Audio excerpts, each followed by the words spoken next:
Now, this is about life, and I'm sure, pretty sure, that those of you who saw the little video I made and I posted on Facebook, you see some of these videos that I make are spontaneous. I don't sit down and decide that I'm going to do a video. Something pulls my attention and a thought comes to my mind and I will do a video. I act on inspiration. And many times I think that the inspiration I get comes from above. So when I did this little video, when I saw an empty grave, someone had dug a grave, and that grave was waiting on someone, And the thought struck me. I said to myself, life, how fragile we are, human beings. How fragile we human beings are. We are born, we come into this world, and before you could say Papi Show, we'll be gone. I remember there was a man I met years ago. He's gone. Rest his soul. Rest in peace. A man I met years ago. And he said to me, he said, Wendell, whatever you have to do in life, do it. Do it early. Because you know why? One day, you're going to wake up and you're going to realize that you are old. And when you're old, it's a completely different story. Completely different story. You do not have the energy as when you're young, when your limbs are strong and you can run, prance, and not get tired easily. So he said, whatever you have to do, try and do it early. Because one day you'll wake up and realize that you are old. And so when I looked at that open grave, the thought struck me. That grave was waiting on somebody. That open hole in the ground was waiting on somebody. I do not know who it was waiting on. Probably somebody who is in Canada, America, United States, of course, or England. Somebody they'll bring back to Grenada. Probably somebody who had hopes. After working hard in the cold, after going through all the rigors and the torment and the difficulties of foreign life, because for many, foreign life is not easy. Having to get up in the morning and put on a heavy winter coat. And sometimes life is so difficult that someone will sit in a house in Brooklyn or in New Jersey and that person cannot even go outside because so much snow cover the ground. And that person will wish that they can see what I am seeing now. Brilliant sunshine, clear blue skies, wonderful weather. And that person wish they was somewhere in the Caribbean enjoying life. And that person will sit and think and say, oh, you know what? I'll work hard. And one of these good days, I'll be back in the Caribbean. I'll be back to enjoy all that I knew from childhood innocence, from when I was young. I'll enjoy it once again. But again, let me say, and I've said it many times, none of us holds the key that can unlock tomorrow.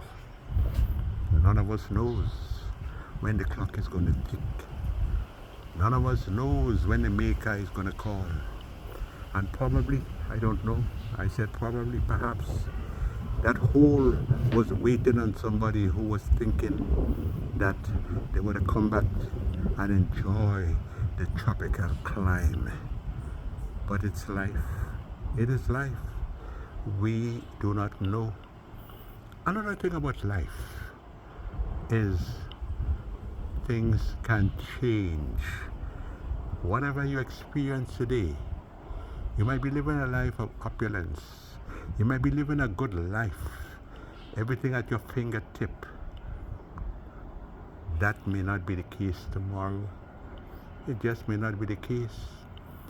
You might get sick, and with all that you have, with all that you possess, with all the luxury around you, somebody might just tuck you somewhere in a nursing home, and you'll be there among people that you don't even know, and they wouldn't come to look for you. Some of them don't. I'm not saying all. I cannot say that it's about everybody, but some of them will not come and look for you. You'll be there sitting there, but you have possessions, you have land, you have houses, you have all those things. But you know what? Somebody might just be sitting there waiting for you to kick the bucket to get what you have. Again, emphasizing the point. Life can change. Things can change. So while you exist, while you live, while you breathe, yes, it's good. Enjoy all the benefits, but realize, no, that what you experience today might not be the story of your life tomorrow. Now, just to finally touch on what is happening in Grenada.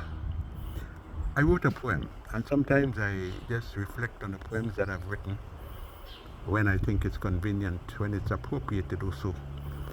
But the poem I wrote even before Melissa, I'll call her name right, Melissa, the hurricane, was threatening Jamaica. And the poem I mentioned, and trying to get it right from my head, I spoke about the storms of life. And I said in that poem, the joys today that lift the soul, that comfortable, serene feel that we reach the goal. But just as we lie on comfort's bed, an ache can come, a completely different bed. For storms of life are all around. Yes, storms of life are all around.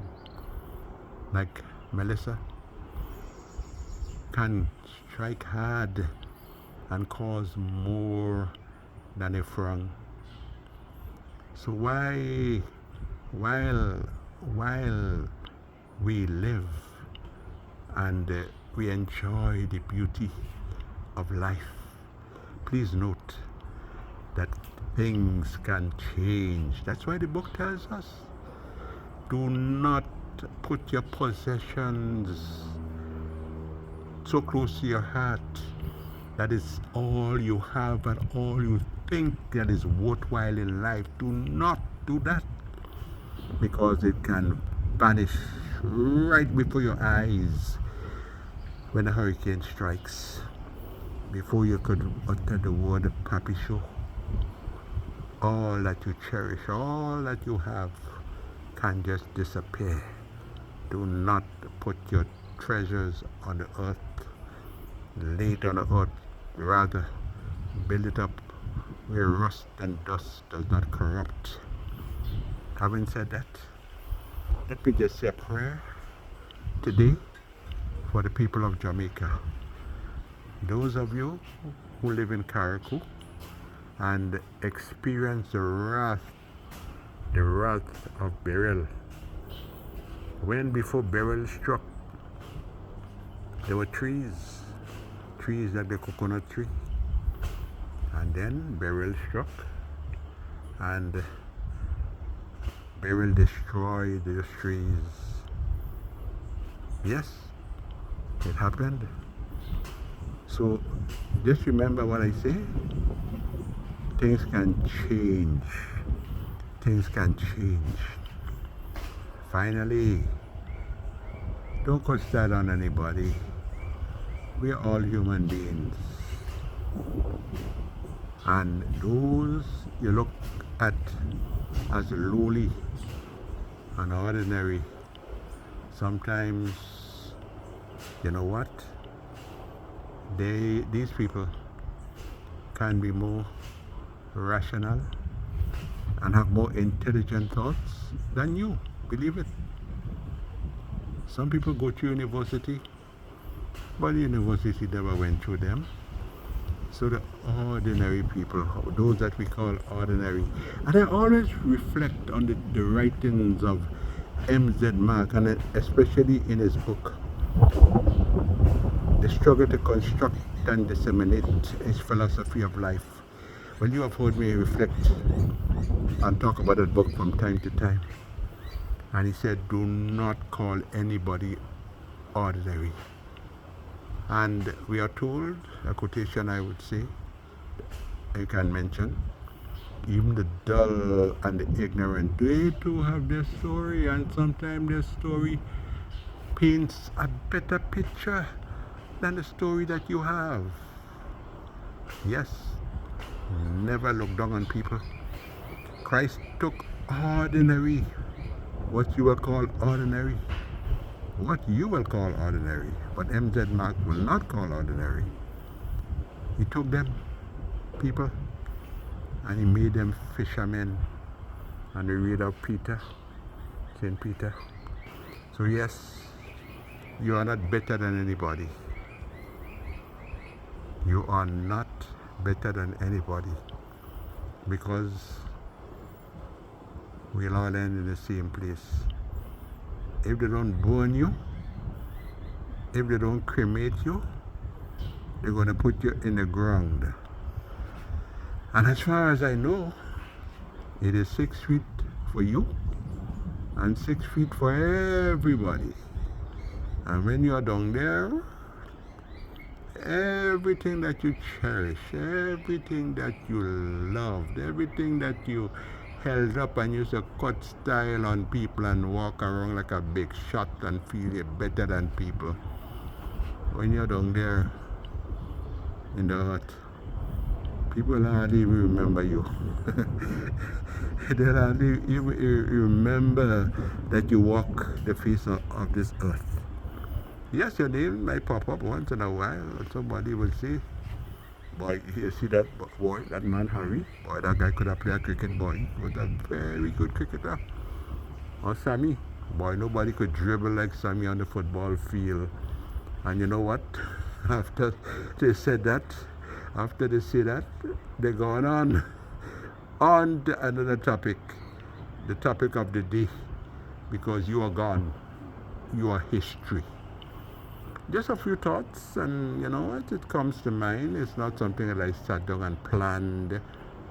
And this is what I do when I come to the tropics, when I come to Grenada, wherever I go, and the thoughts come, I just let it out.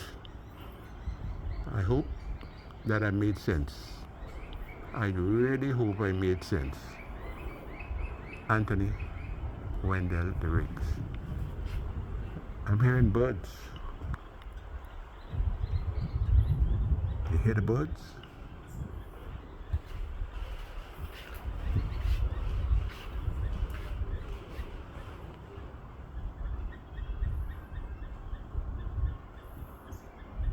God bless. God bless. God bless.